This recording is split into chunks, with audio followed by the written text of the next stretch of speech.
The will is a lie, the little girl told the millionaire, and then everyone discovered the terrifying truth. Comment with your thoughts on this story, giving it a score from 0 to 10, and let me know which city you're watching from. I'd love to know if you enjoyed my story and get to know you better, so please subscribe to my channel to support my work. I'm counting on your help. The March afternoon in Charleston was as suffocating as an unwanted embrace, and Arthur Blackwood adjusted the knot of his tie for the third time in 5 minutes. The office of the lawyer, Mr. Henry Alistair, smelled of waxed wood and old papers, an environment that always made him feel small before the weight of family traditions.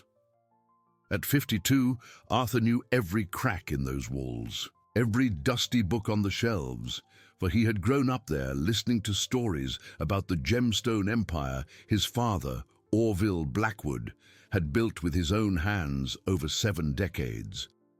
Victoria Blackwood, his younger sister of 48, drummed her impatient fingers on the mahogany table, her dark eyes shining with poorly disguised anxiety.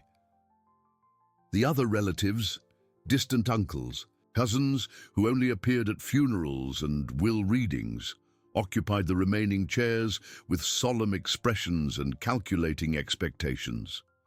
The air conditioner hummed, but it couldn't dissipate the tension that grew with each passing minute.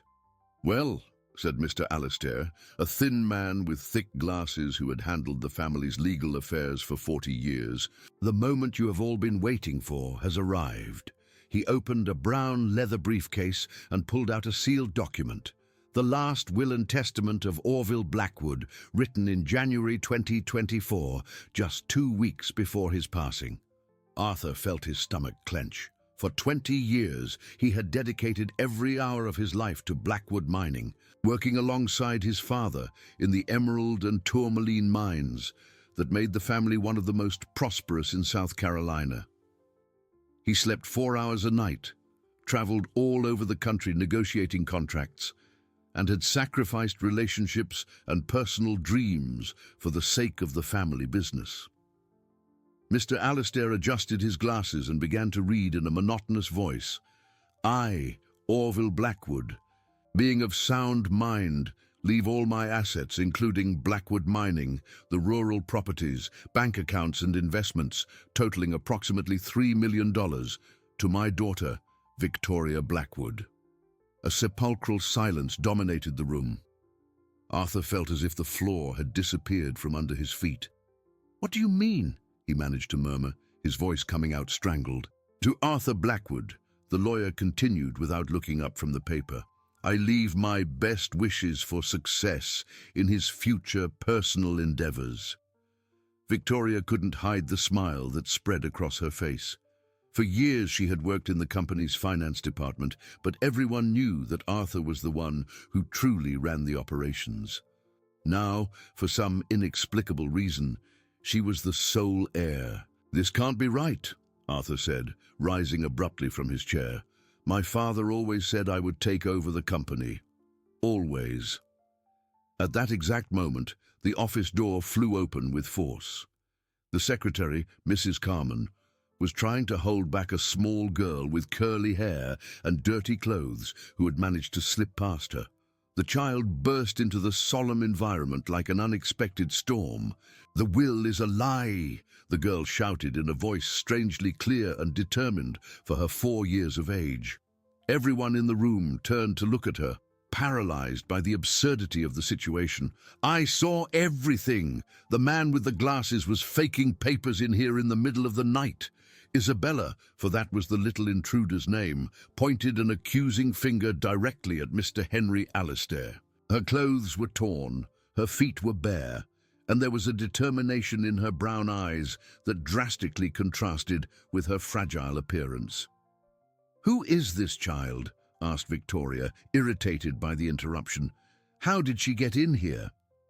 Mrs. Carman finally caught up to Isabella. "My apologies, gentlemen. She was begging in the square and managed to get up the stairs. I don't know how she got away from me."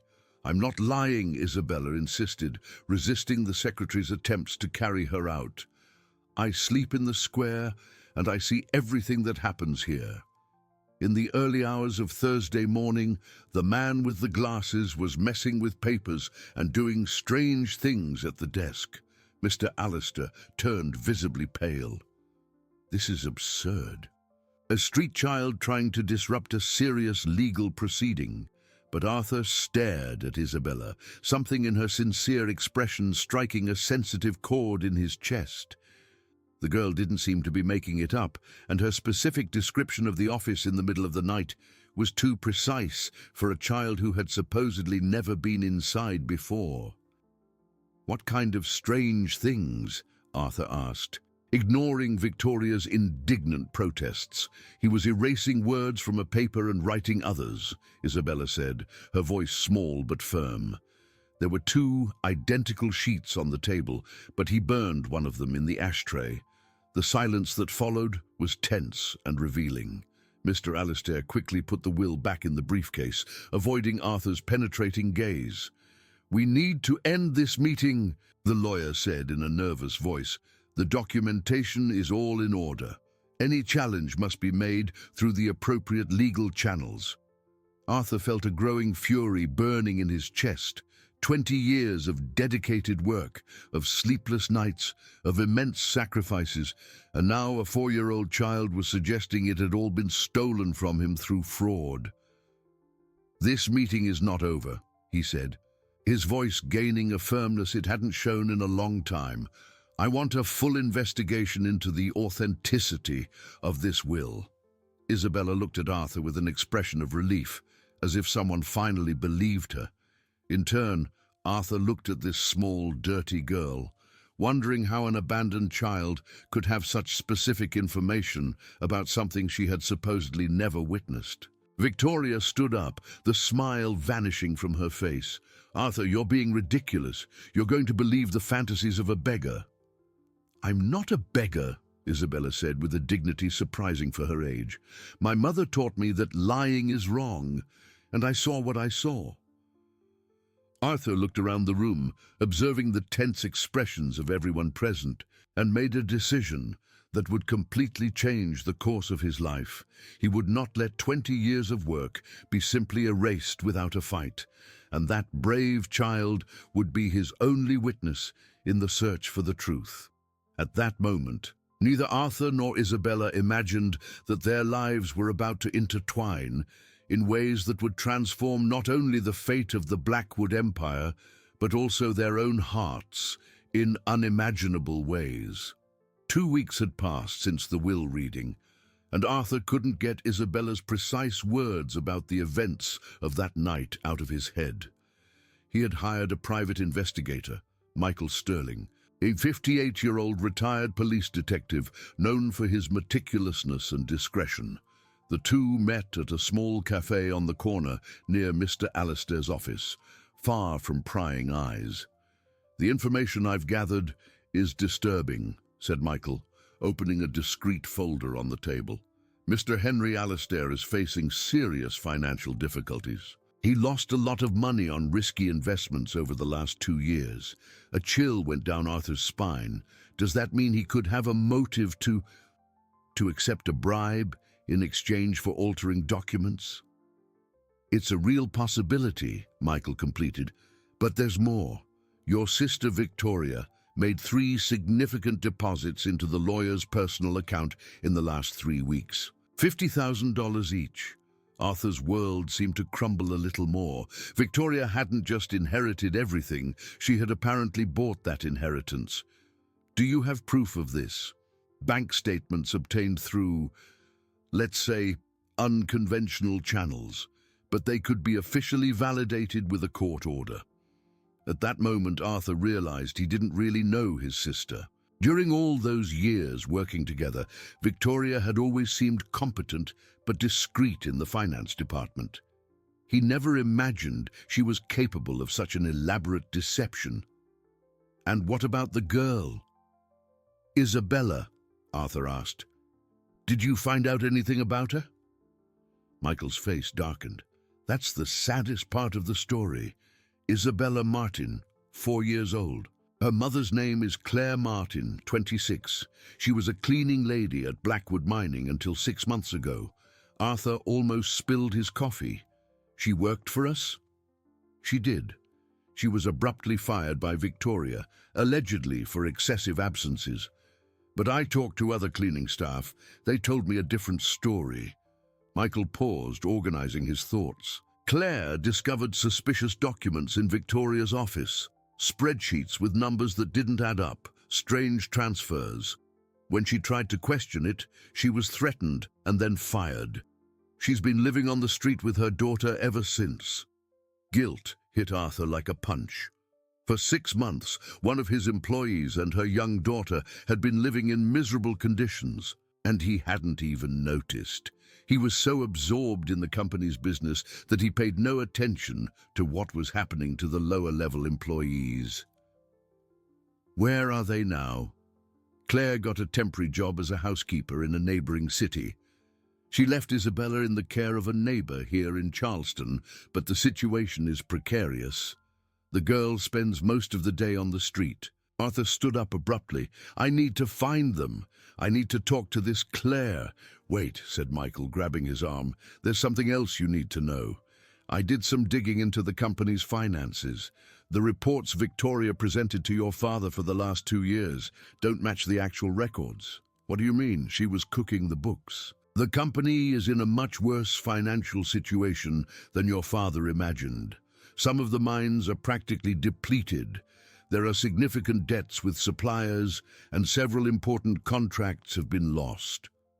Arthur sat down again, stunned. My father didn't know this. From what I can gather, Orville Blackwood was being systematically deceived about the real state of the business. Victoria controlled all the information that reached him in his final years. Reality began to take shape in Arthur's mind. Victoria hadn't just forged the will. She had built a web of lies that stretched back for years, manipulating both their father and him. Why would she do this? Arthur asked, more to himself than to Michael. Money, power, envy. Maybe she always resented you being seen as the natural successor. Or maybe she got involved in something that forced her to take desperate measures. That afternoon, Arthur drove to the neighborhood where Isabella supposedly spent her days. He found her sitting alone in a small park, drawing in the dirt with a stick. She was visibly thinner than 2 weeks ago, and her clothes were even more worn. Hi, Isabella, he said, approaching carefully. Do you remember me? The girl looked up with her big eyes and recognized him immediately. You're the man who believed me, she said with a shy smile. That's right, and you were right about everything. Arthur crouched down to her level. Isabella, I need to ask you something. Did your mom used to work at my father's company? The girl's face lit up. Mommy used to clean the big offices. She always said they were very pretty, with plants and pictures on the walls. And did she tell you about her work? Isabella nodded enthusiastically. Mommy said she sometimes found strange papers with numbers that were wrong. She would get worried because she didn't understand why the numbers changed from one paper to another. Arthur felt his heart race. Claire hadn't just discovered Victoria's irregularities. She had shared her concerns with her 4-year-old daughter, who obviously didn't understand the magnitude of what she was hearing, but had retained the details. Isabella, where is your mother now? She went to work at a lady's house in another city. She told me she would come back when she saved enough money for us to rent a little house. The girl's voice became melancholic. But it's been a long time since she's been back. Arthur felt a pang of pain in his chest. This child was essentially abandoned, surviving on her own, while her mother worked desperately to rebuild their lives after they were destroyed by Victoria's actions. Isabella, would you like to stay in a safe place while your mom is away? A place where you could take a shower, eat hot food, and sleep in a real bed? The girl's eyes sparkled, but they soon filled with suspicion. You're not going to take me away from my mommy, are you? No, Arthur promised, surprised by his own sincerity. I'm going to help you find your mother, but in the meantime, I want you to be safe. That night, Arthur took Isabella to his spacious apartment in downtown Charleston. It was the first time in years that another person had lived in his home, and the little girl's presence brought a completely new energy to the space he had filled only with work and loneliness. While Isabella took her first hot bath in months, Arthur called Michael. "I need you to find Claire Martin as soon as possible, and I need you to get solid evidence of Victoria's fraud, evidence that can be used in court." "It's going to be risky," Michael warned. "If Victoria finds out we're investigating, she could destroy evidence or take even more drastic measures." "I don't care about the risk," Arthur said, watching Isabella come out of the bathroom with a large towel wrapped around her small body, a genuine smile lighting up her face for the first time since he had met her.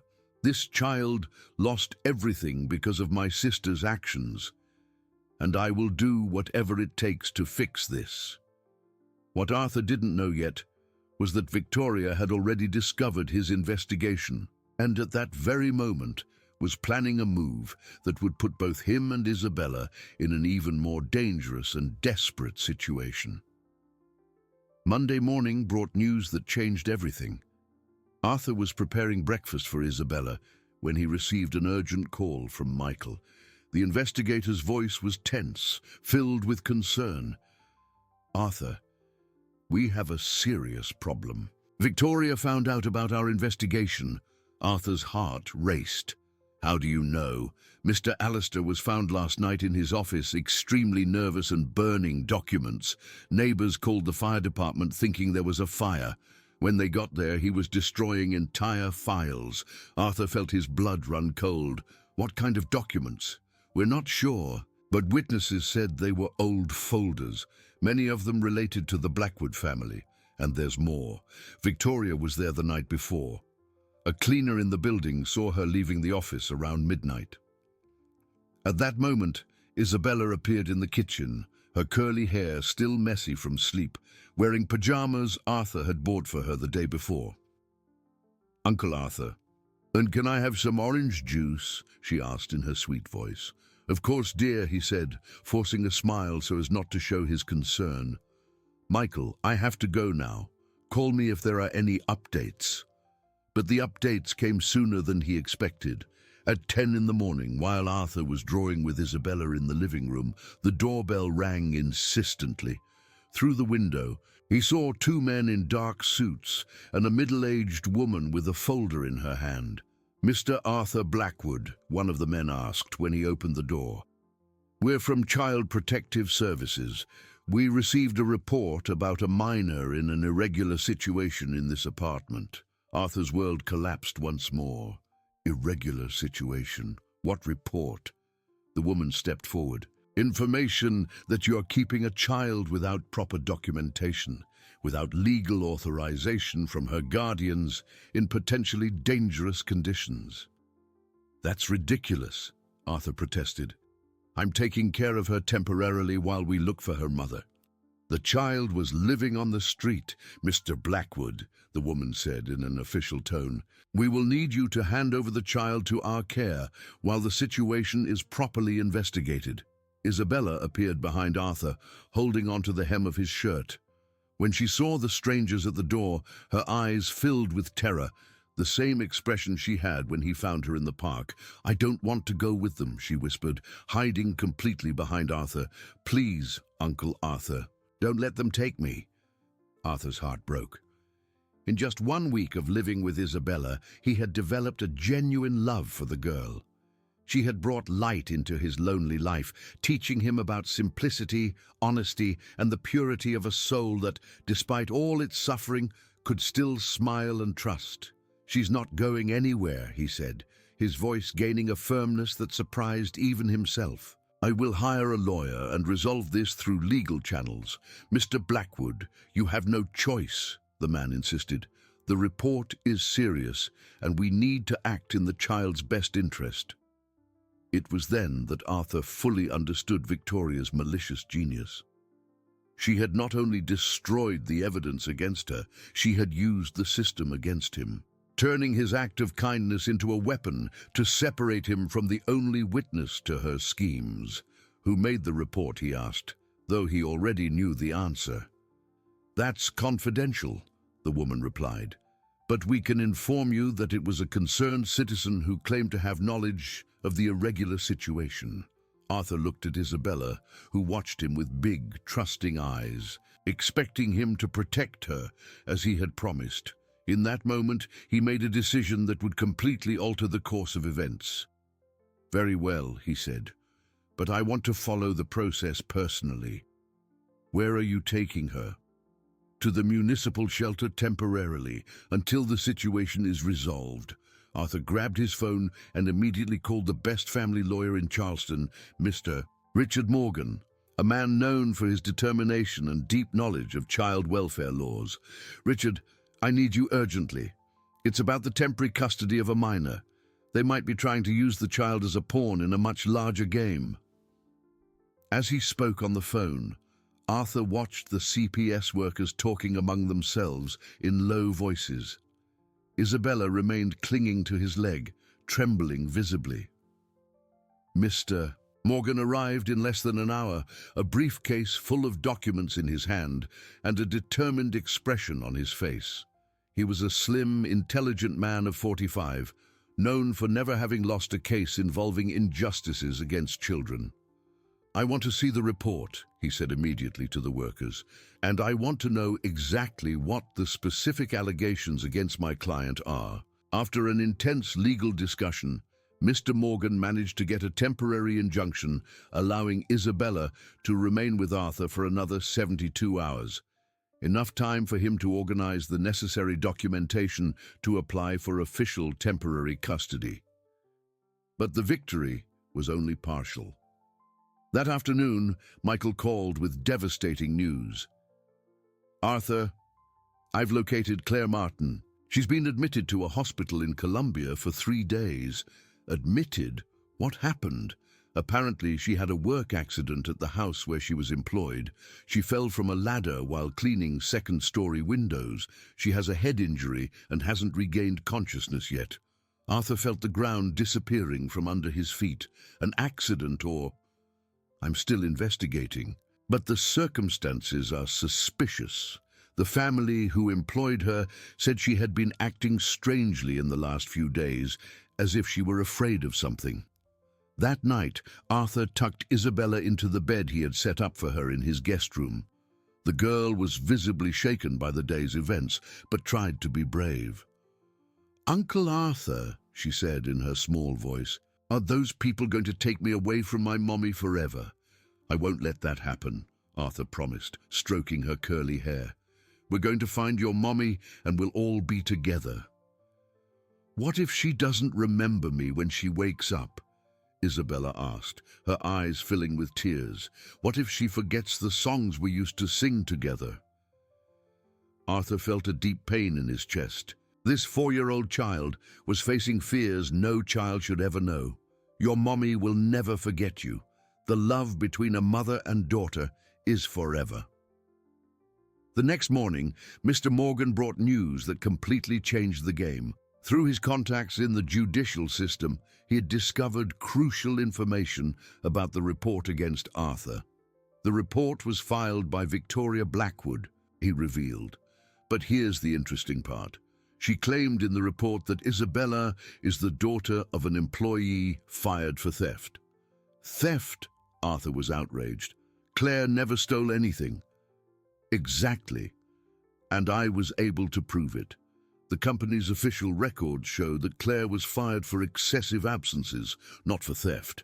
Victoria lied in an official report." Mr. Morgan continued, "But there's more. I did some investigating into Claire's accident. The family who employed her received an anonymous call 2 days before the accident, warning them about alleged criminal problems in Claire's past." Arthur understood the extent of his sister's manipulation. She had orchestrated a systematic campaign to destroy both Claire and Isabella, eliminating any threat to her schemes. "Victoria is not going to get away with this," Arthur said, an iron determination taking over his voice. "She underestimated how much I care about this child."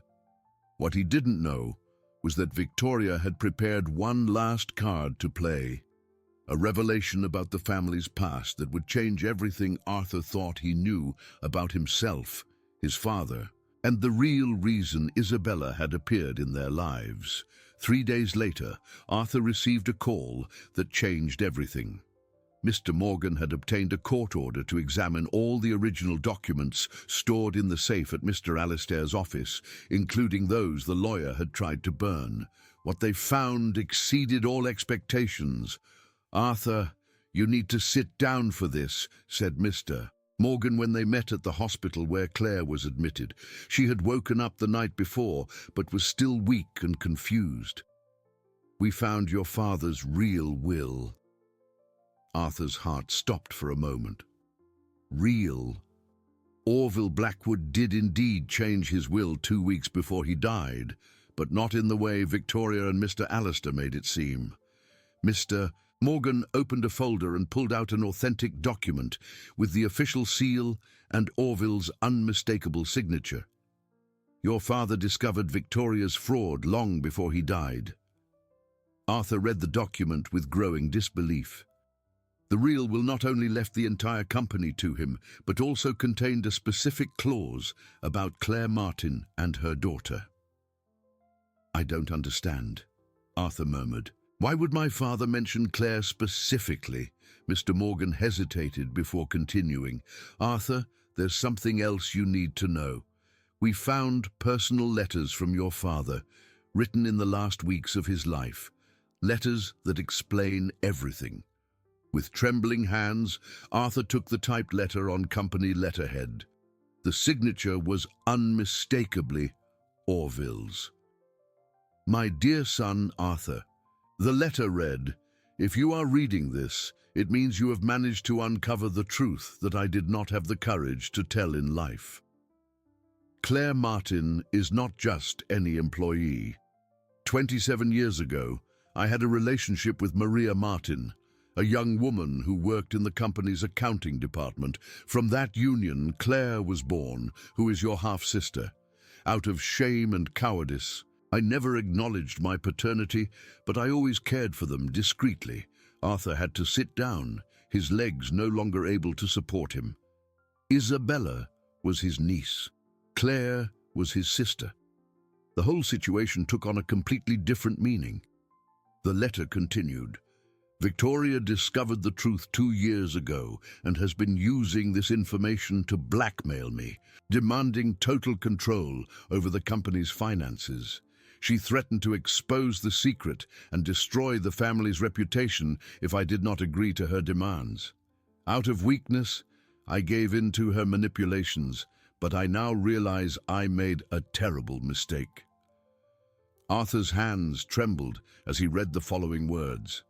"Claire inherited my honesty and noticed the irregularities Victoria was committing. When she tried to warn me, Victoria fired her and threatened both her and her daughter. That is why Claire disappeared, not out of irresponsibility, but out of genuine fear for Isabella's safety." The final revelation in the letter left Arthur completely stunned. "I leave the company entirely to you, but on the condition that you care for Claire and Isabella for the rest of their lives. They are your family, even if I was too cowardly to admit it publicly.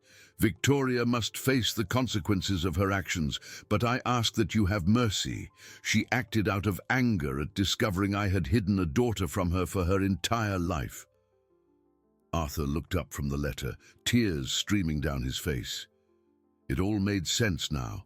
Isabella's intuition about the forged documents, the way she had appeared at exactly the right moment, the inexplicable connection he had felt with the child from their first meeting. "Where is Isabella now?" he asked, remembering he had left the girl at the apartment with a babysitter while he came to the hospital. "She's here," said a weak voice behind him. Arthur turned and saw Claire sitting up in the hospital bed, propped up by pillows. Despite her paleness and bandages, her eyes shone with relief and gratitude.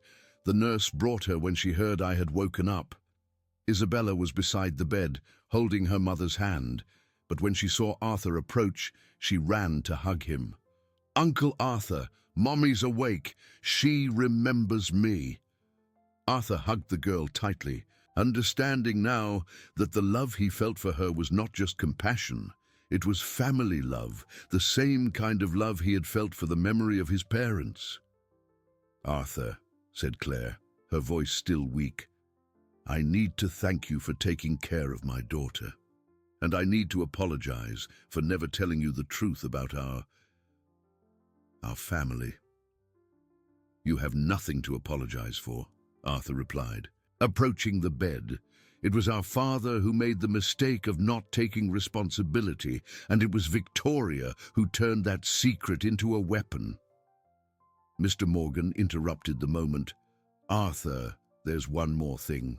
With this evidence, we can not only annul the forged will, but also press criminal charges against Victoria and Mr. Alastair for forgery, blackmail, and corporate fraud." That afternoon, Victoria was arrested at her home, surrounded by documents she was desperately trying to burn. When investigators arrived, they found evidence of years of financial manipulation, blackmail, and conspiracy to defraud the family inheritance. During questioning, Victoria finally confessed everything. Discovering the secret about Claire had awakened in her a deep anger against her father, who had always treated Arthur as the favorite son while hiding the existence of another daughter.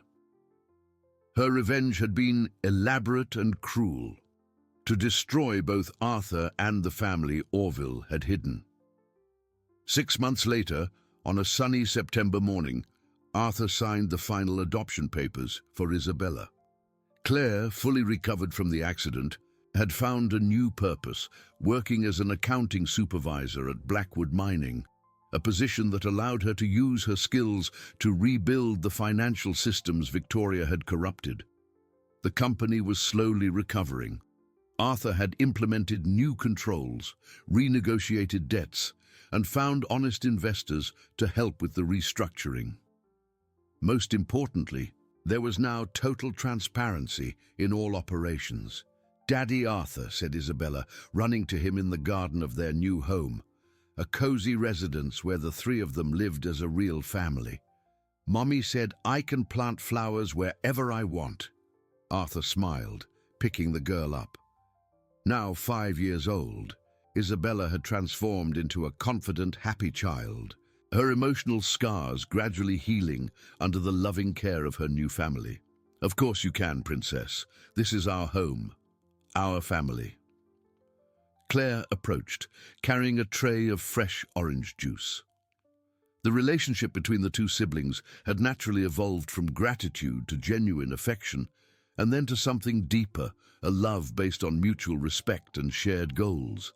"You know," Claire said, watching Isabella run through the garden, "sometimes I think our father planned all of this somehow, as if he knew that eventually his honesty and goodness would prevail over the secrets and bitterness." Arthur nodded, watching his adopted daughter play under the afternoon sun. Maybe he did, or maybe life itself has a way of correcting injustices, using the most unexpected people as instruments of change.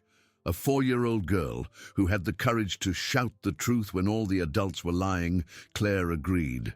That night, as had become a tradition, Arthur read a story to Isabella before bed. But this time, instead of a book, he told the real story of how a brave little girl had saved an entire family by refusing to accept lies, even when no one believed her. "And did they live happily ever after?" Isabella asked sleepily. "Not happily ever after," Arthur corrected gently, "but happy every day, building that happiness with love, honesty, and mutual care." Isabella smiled and closed her eyes, secure in the knowledge that she would wake up the next day in a home full of true love, where her voice would always be heard and her courage always valued. Outside, the Charleston sky was covered in stars, and life continued its natural course, richer now for the truth that had finally prevailed over years of lies and manipulation. If you enjoyed this video, please subscribe to my channel. I promise to bring you videos every day that will make your life happier. Comment with your thoughts on my story, giving it a score from 0 to 10, and thank you so much.